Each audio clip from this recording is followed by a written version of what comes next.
How to make your Facebook profile private. Hello guys, welcome back. In today's video I'll teach you guys how you can make your Facebook profile private. Now let's just dive right into it. First things first, go to your app store and make sure that your Facebook is up to date.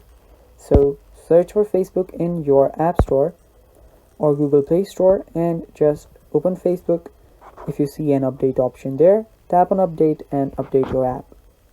After you do that, open up your Facebook and go to the menu section on the bottom right. Now after you're there, tap on the settings, and after you tap on the settings, scroll down, and after you scroll down you will see profile locking option under audience and visibility. Tap on profile locking, and after you're there you will see the unlock profile. Let me unlock my profile first. So after you're here you will see lock profile option. So let me go back again and profile locking, and there you see lock your profile option. Tap on lock your profile, and after you do that your profile will get private and no one other than your friends will be able to see what is on your profile. So that is basically how you do it guys, and that is all for this video.